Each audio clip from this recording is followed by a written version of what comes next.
मेरे प्रिय दर्शकों नमस्कार। प्रिय दर्शकों, ऋषि ज्योतिष में आपका स्वागत है। दर्शकों, जैसा कि आपको मालूम है कि ऋषि ज्योतिष समय समय पर वीडियो बना करके आपका मार्गदर्शन करता रहा है और आप मेरे वीडियो बड़ी उत्सुकता से देख रहे हैं, इसलिए मैं आपका दिल से धन्यवाद भी देता हूं। और आपको मालूम है कि ऋषि ज्योतिष आपके द्वारा दी हुई कुंडलियों पर विश्लेषण करके जो उनमें परेशानी आ रही है आपका मार्गदर्शन करता है।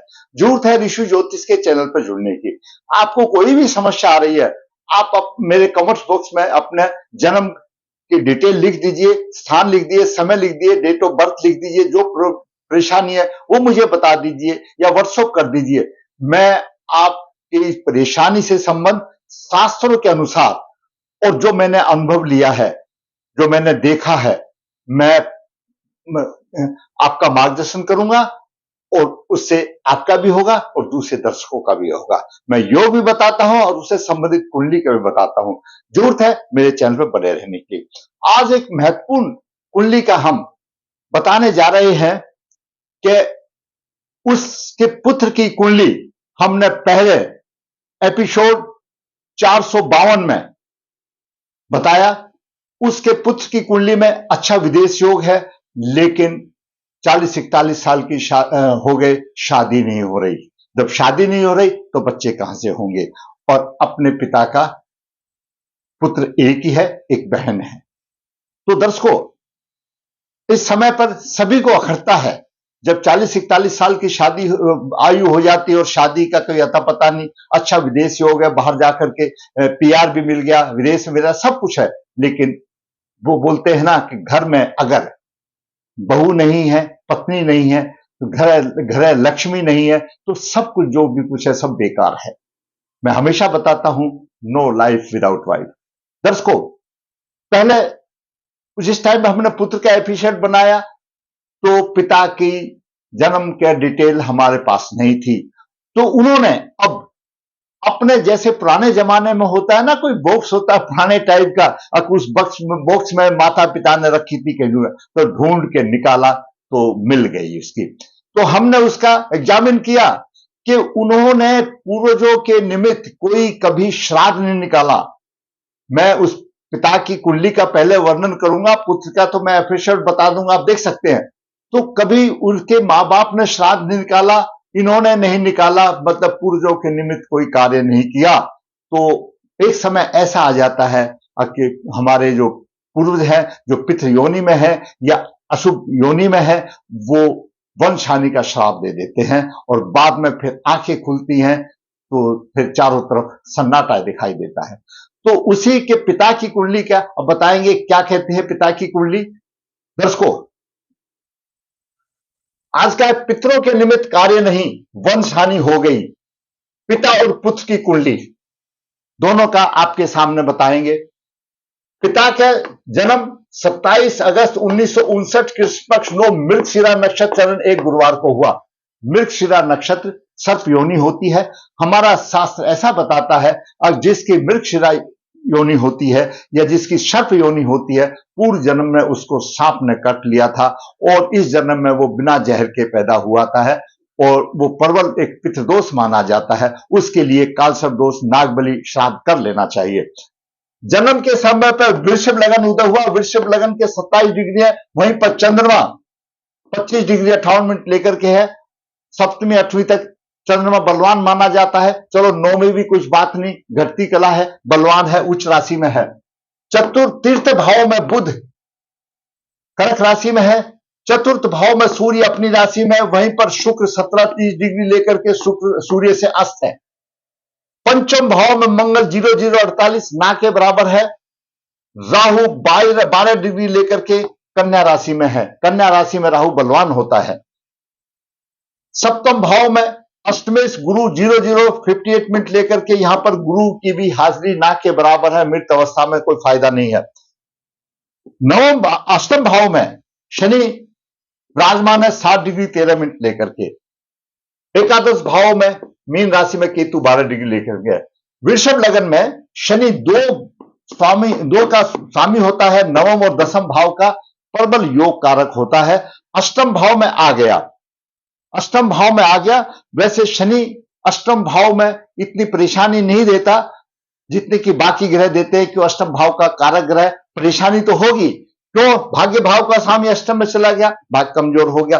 दसम भाव का स्वामी शनि, जब कोई भी ग्रह आपकी कुंडली में अगर दसम भाव का स्वामी अगर अष्टम में चला जाए तो आप ये समझो आपके पूर्व जन्म के अशुभ कर्मों के निमित्त दसम भाव का स्वामी अष्टम में आता है। शनि थोड़ा सा दे देता है तो तीसरी दृष्टि दसम भाव पर है, बाकी ग्रह की तो तीसरी दृष्टि या दूसरी दृष्टि दसम भाव को देखता ही नहीं। जो अष्टम भाव में ग्रह बैठा होता है वो दसम भाव को देखता ही नहीं, एक शनि महाराज ही देखते हैं। ये ग्रहों की स्थिति। अभी बुध की महादशा 9/4/18 से 9/4/35 तक बुध अश्लेषा नक्षत्र में अपने नक्षत्र में चल रही है। 10 को साधारण तौर पर वृषभ लगन वाले, क्योंकि इनके स्वामी शुक्रदेव है, तो इनका शरीर सुंदर और मजबूत तो होगा, इसमें कोई बात नहीं। आत्मविश्वासी के धनी होंगे, कर्म प्रधान माने जाते हैं और व्यक्तित्व चुमके होता है। बरबस लोग इनकी तरफ चले भी आते हैं। इनको खाली बैठना भी पसंद नहीं लगता, कुछ ना कुछ करते रहते हैं और थोड़ा बोल करके अधिक कह जाते हैं। जो मन में ठान लिया उसको करते हैं, चैन से नहीं बैठते। शुक्र चतुर्थ स्थान में है, अस्त हो गया, लग्नेश अस्त हो गया, ये भी अशुभ बात है, पूरा प्रभाव नहीं। माता पिता घरेलू व्यवसाय का मिलता है लग्नेश जब यहां होता है तो उसमें भी त्रुटिपूर्ण बात आ गई, लग्नेश का अस्त नहीं होना चाहिए। यहीं पर मैं बता दूं, सूर्य को जल देना चाहिए। अस्त क्यों हुआ, उसके कारक के कर्म करने चाहिए और लग्नेश का रत्न अवश्य धारण करना चाहिए। अब बात करते हैं सूर्य की। सूर्य चतुर्थ भाव में अपनी राशि में, इसमें कोई दो राय नहीं। सूर्य तो राजा है और अपनी राशि में उसको सभी सुख, घरेलू के सुख संबंध मिलेंगे। चंद्रमा तृतीय भाव का स्वामी उच्च राशि में है। चंद्रमा मनोबल अच्छा होगा, भाई बहन का सुख होगा, पराक्रम साहस की कोई कमी नहीं। लेकिन चंद्रमा नीच दृष्टि से यहां पर सप्तम भाव को देख रहा है, स्त्री के पक्ष में संतोषजनक नहीं होगा। ऐसा जातक स्त्री को ज्यादा भाव नहीं देता। मंगल की बात करें तो मंगल द्वादश भाव का स्वामी है, सप्तम भाव का स्वामी है और मृत अवस्था में है तो प्रभावहीन है, यानी सप्तमेश भी प्रभावहीन है और चंद्रमा का अशुभ प्रभाव है। ये आप बात जानिए। तो ऐसे जातक को घर तो बसता है और बसा, बच्चे भी हुए, लेकिन वो भाव नहीं देने वाली बात होती, कोई सुतना, कोई सकारात्मक प्रभाव नहीं था, मतलब मधुरता की कमी ही रह जाती है। अब बात करें बुध की। बुध दर्शकों पंचम भाव का स्वामी है, द्वितीय भाव का स्वामी है और बुध वृषभ लगन के लिए कारक ग्रह है, तो मूल त्रिकोण राशि उसकी पंचम भाव में है। बुद्धि का धनी होगा, पराक्रमी होगा, भाई बहनों का सुख मिलेगा, धन कमाएगा, परिश्रम से धन कमाएगा, कोई हेरा फेरी से नहीं कमाएगा, कुटुंब का सुख मिलेगा और भाग्य को भी देख रहा, भाग्य की अच्छी उन्नति होगी। क्योंकि मैं बताता हूं, जो भी लगन होगा तो पंचम भाव में और नवम भाव में उसके मित्र ग्रह की राशि होती है। तीनों मित्र भाव होते हैं, तो कोई भी लगन होने दो। अब बात करते हैं गुरु की। दर्शकों, गुरु कुंडली में अष्टम भाव का स्वामी है और एकादश भाव का स्वामी है, अकारक है। गुरु अकारक है, अष्टम भाव सप्तम भाव में 0050 लेकर के है, ना के बराबर है। वैसे साधारण तौर पर अष्टमेश जब सप्तम भाव में होता है, बाकी किसी राशि में भी, तो सप्तम भाव के सुखों की हानि कर देता है, रोग भी दे देता है। तो उस बात को छोड़ दीजिए कि गुरु यहां पर कोई प्रभाव ही नहीं है, पर कोई शुभ प्रभाव नहीं दे रहा, 0058 पर है, कोई अच्छी बात नहीं रहेगी क्योंकि मृत है उसके लिए और अकारक है। अब बात करें शनि की। शनि वृषभ लगन के लिए बहुत ही कारक ग्रह है, भाग्य का स्वामी है, दसम भाव का स्वामी है और अष्टम में होने का उसको दोष भी नहीं लगता, शुभ माना जाता है, आयु लंबी करता है। अब वो एक अलग बात है, साधारण तौर पर सिद्धांत के मुताबिक जब दसम भाव का स्वामी अष्टम में चला जाता है, पूर्व जन्म के अशुभ कर्मों के, पाप कर्मों के फलरूप यहां बनता है। लेकिन शनि फिर भी तीसरी दृष्टि से दसम भाव को देखता है। शनि देव का एक सिद्धांत है, जो भी कुछ वो देगा परिश्रम करा करके देगा, अवश्य देगा, निखार करके देगा। थोड़ी सी परेशानी आएगी लेकिन वो अच्छा देगा, राजा बनाएगा। और इस कुंडली में तो अच्छा प्रभावी है शनि। जीवन में कठिनाई, आयु अच्छी होगी, व्यवसाय और पिता के पक्ष में थोड़ा सा कम होगा क्योंकि तीसरी दृष्टि दे रहा, अष्टम भाव से देख रहा, यहां तो होगा लेकिन परिश्रम करा के देगा। द्वितीय भाव को देख रहा है, धन और परिवार की अच्छी उन्नति होगी और उसके अपने धन और परिवार के उन्नति के लिए प्रयत्नशील रहेगा। तो दसम भाव में बैठा है, परिश्रम अधिक करेगा, प्रयत्नशील रहेगा। दसम दृष्टि से पंचम भाव को देख रहा है, मित्र की राशि को देख रहा है, तो संतान शिक्षा देगा। ऐसा जातक संतान शिक्षा भी देगा, क्योंकि शनि भाग्य का स्वामी है, कारक ग्रह है और अष्टम भाव से देख रहा है, तो संतान तो देगा। वो संतान चाहे सुख ना दे वो एक अलग बात है, लेकिन संतान देगा। अब बात करें राहु की। राहु दर्शकों कन्या राशि में है और कन्या राशि में राहु बलवान माना जाता है। कष्ट भी होंगे, लेकिन राहु कन्या राशि में और पंचम भाव में हो तो ऐसे जातक की बुद्धि बड़ी तेज होगी। वो बुद्धि के क्षेत्र में और विद्या के क्षेत्र में, शिक्षा के क्षेत्र में उन्नति करेगा। भाग्य में थोड़ी सी परेशानी आएगी, पंचम दृष्टि देख रहा है और लगन को देख रहा है, वहां पर लगन पे भी थोड़ी सी परेशान आएगी, इसमें कोई बात नहीं। आमदनी में उतार चढ़ाव देगा, वो सब चलेगा। और नौ दृष्टि स्वास्थ्य में थोड़ी सी कमजोरी देगा।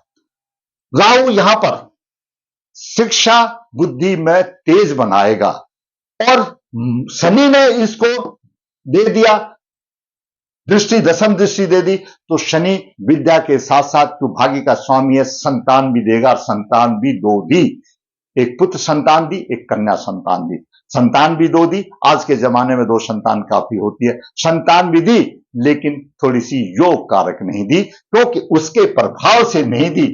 जहां राहु बैठा हुआ, राहु पिता में है, संतान तो दे दिया भाग्य के स्वामी ने और न्याय के देवता ने, शनि ने, क्यों शनि कारक है, संतान तो दे दिया, लेकिन योग संतान नहीं दी। और 59 का जन्म है, इनसे जब हमने पुरानी हिस्ट्री पूछी तो इनके पिता ने, माता ने भी कभी पूर्वजों का श्राद्ध आदि कोई निमित्त कार्य नहीं किया और इन्होंने भी नहीं किया। संतान मिलने के बाद भी इन्होंने नहीं किया और इनके पिता माता ने में पहले भी नहीं किया। तो इनके कुछ कर्म रहे, भाग्य का स्वामी रहा, तो इनको संतान तो दे दी, संतान दे दी, लेकिन उससे आगे की और कहानी बाद में बताता हूं। तो संतान यहां मिल गई, लेकिन वो पूर्वजों का आक्रोश रहा। अब बात करें केतु की। केतु एकादश भाव में है, कठिनाई का सामना करना पड़ेगा उसको, उसमें आमदनी के क्षेत्र में। पंचम दृष्टि से पराक्रम को दे रहा, पराक्रम तो देगा ही, पाप ग्रह है तो ऐसी जगह तो पराक्रम देगा। हिम्मती भी होगा, धैर्यवान भी होगा, भाई बहनों संबंध कुछ ऐसे कम कर देगा, लेकिन कोई बात नहीं, बुद्ध यहां बैठा हो, उसकी कोई सोचने की जरूरत नहीं। परिश्रम अधिक और संतान संबंधित परेशानी देगा। यहां पर केतु परेशानी देगा, संतान संबंधित परेशानी देगा। सब नवम दृष्टि से यहां पर पत्नी के भाव को देख रहा है। पत्नी से हमेशा मधुरता नहीं रहेगी, मतलब प्यार भी नहीं होगा, मधुरता भी नहीं रहेगी। उसका एक अच्छा सा बात यही है कि वो कभी भाव नहीं देता अपनी पत्नी को। उसका मतलब यही है, जैसे कोई कोई आपने देखा होगा बहुत भाव देते हैं, लेकिन वो भाव नहीं देता, बस पत्नी है और उससे ज्यादा कोई भाव नहीं देता। तो यहां पर केतु भी नकारात्मक प्रभाव देता है। दर्शकों, जातक का मृगशिरा नक्षत्र हुआ, सर्प योनि हुई, जातक के पंचम भाव में राहु, मंगल और शनि का प्रभाव हुआ, संतान तो दे दी, लेकिन संतान अयोग रही, त्रुटिपूर्ण रही। पूर्वजों ने यहां तक भी उसको संभलने का मौका दिया। इनके पिता ने, माता ने कभी श्राद्ध नहीं निकाला, कभी अमावस्या नहीं निकाली, फिर भी इनके कुछ कर्म थे। भाग्य के स्वामी से इनको एक पुत्र एक कन्या संतान मिली। और मैंने इनकी घर परिवार की जब मैं आपको वीडियो बनाने लगा तो अंतिम तह तक गया हूं। 2 बच्चे दिए, बड़ा लड़का और छोटी लड़की थी। अच्छी शिक्षा दीक्षा भी उनकी हुई, लेकिन आगे नतीजा क्या निकला, उस कन्या को भी 2 ही कन्याएं मिली हैं। और पुत्र जो रतन दिया इनको दिया, इनके पुत्र का जन्म 7 मई 1983 को हुआ, जो कि 2 ही संतान है। इनके पुत्र का जन्म 7 मई 1983 का हुआ और पुत्र का शतभिजा नक्षत्र 3 कृष्ण 10 शनिवार को हुआ। पुत्र की कुंडली का आप विश्लेषण देखिए तो मेरा एपिसोड 452 है। यहां पर देखिए, सप्तम भाव पर द्वादश भाव का स्वामी बैठा है और उस पर राहु की 9 दृष्टि है, यानी सप्तम भाव पर द्वादश भाव का स्वामी का प्रभाव और राहु की 9 दृष्टि का प्रभाव। सप्तम भाव की हानि, सप्तम भाव जीवन साथी का भाव है, सप्तमेश शनि है, सप्तमेश पर राहु की पंचम दृष्टि और सूर्य के प्रभाव। शनि और सूर्य दोनों शत्रु हैं। सप्तमेश पर भी प्रभाव है और सप्तम भाव पर भी प्रभाव है। विवाह में प्रबल बाधा आ गई, विवाह में प्रबल बाधा आ गई। इधर शुक्र भी विवाह का कारक, शुक्र भी पीड़ित हो गया। विवाह सप्तम भाव और सप्तमेश पर राहु का प्रभाव, अशुभ प्रभाव आ गया। सप्तम भाव पर द्वादश भाव का स्वामी राहु का प्रभाव, सप्तमेश पर राहु का प्रभाव और सूर्य का प्रभाव हो गया, मंगल का भी प्रभाव हो गया। मतलब सप्तम भाव और सप्तम भाव पर प्रभाव हो गया। कारक है, विवाह का कारक भी राहु से पीड़ित हो गया। जब कहां से होगा, उसके साथ साथ पंचम भाव में केतु और शनि का प्रभाव है। पंचम भाव में केतु, शनि, शुक्र, राहु का प्रभाव है। शिक्षा मिल गई, संतान नहीं। शादी नहीं हुई तो संतान कैसे मिलेगी? बालक का प्रबल विदेश योग बना, लगन से, लगन का स्वामी 9 भाव में उच्च राशि में है, प्रबल विदेश योग होता है। और चंद्रमा लगन से, लग्न शनि बनता है और चंद्रमा लगन से भी 9 भाव में शनि लग्नेश बनता, उच्च राशि में है। तो चंद्र लगन से भी और लगन से भी लग्नेश उच्च राशि में है, प्रबल पितृदोष हो गया और बाहर सेट हो गया। राशि का जन्म है 17 और 24, 41 साल की आयु हो गई, विवाह अभी तक नहीं हुआ। अब इस स्थिति में मैं हूं या आप हूं, कोई भी हो, माता पिता हर हिसाब तो लगाते हैं। कन्या की शादी हो गई, उसको भगवान ने 2 कन्या रत्न की दी। एक पुत्र वंश के चलाने के लिए, और जमीन जायदाद सब कुछ है, कुछ फायदा नहीं, वो भी छोड़ दो, कुछ भी। तो आज के युग में पुत्रियां भी पुत्र के बराबर हैं, लेकिन शादी में ही प्रबल, पुत्र की शादी में ही प्रबल रुकावट हो गई, तो संतान कहां से होगी? यहां पर अगर इनके पिता संभले होते, यहां पर पिता इनके संभले होते, किसी योग पंडित या विद्वान से संपर्क किया होता या पूर्वजों का, पितरों का श्राद्ध आदि निमित्त कार्य किए होते, तो शायद ऐसी स्थिति नहीं आती। अपनी कुंडली में नहीं समझे, और आज जब बालक 41 साल का हो गया, जब पंडित जियों से पूछते हैं क्या किया जाए, बचपन में भी नहीं समझे, अब बच्चे की कुंडली तो दिखाए, क्योंकि उनका रिवाज ही नहीं कभी अमावस्या निकालने का, उस सब कभी सोचा भी नहीं कि हमारे पूर्वज होते हैं, क्या होते। दर्शकों, मैं हमेशा बताता हूं कि जिसके पितृ लोग खुश हैं, पितृ भी देवता है, और जिसका कुल देवता ठीक है, उसका सब कुछ ठीक चल जाएगा। बाकी किसी की पूजा करो या ना करो। भगवान विष्णु ने गरुड़ पुराण में कहा है, जो पितरों के निमित्त कार्य नहीं करते, उनकी पूजा ना तो भगवान विष्णु स्वीकार करते हैं, ना रुद्रदेव, ना शिवजी स्वीकार करते हैं, कोई स्वीकार नहीं करते। आपको अपने पितरों के निमित्त कार्य करने होंगे, अगर आपने जीवन में सुखी रहना है तो। नहीं है तो इसी प्रकार पिता के दोष बाद में ऐसे आ जाएंगे, वंश हानि बन जाएगी। आप मेरा एपिसोड 452 नंबर देखिए, आपको पता चलेगा। और जब पिता की आज तारीख मिली तो समझ में आया कि इनके भी दोष हैं। भगवान ने मौका तो दिया, लेकिन इन्होंने समझने की जरूरत नहीं समझी। तो दर्शकों, इस तरह से पिता के जो दोष हैं, पुत्र में, संतान में ट्रांसमिट होते हैं। जरूरत है उनको समय पे देखने की। मैंने आज पिता और पुत्र की दोनों की कुंडली का आपको सूक्ष्म रूप में मार्गदर्शन के लिए वर्णन किया। मैं आपसे ये अवश्य कहूंगा कि अपने पूर्वजों को कभी मत भूलो। जो आपकी कुल परंपरा की जो शास्त्र के अनुसार है, उनके निमित्त अमावस्या श्राद्ध अवश्य निकालें। और जिसके पुरुष अतृप्त योनि में है, कोशिश करें उनकी आत्मा को मुक्ति मिल जाए, उनकी मुक्ति हो जाए, ताकि उनको पुनर्जन्म मिल जाए। तो आप भी खुश होंगे, आपकी आगे आने वाली भी पीढ़ी खुश होगी।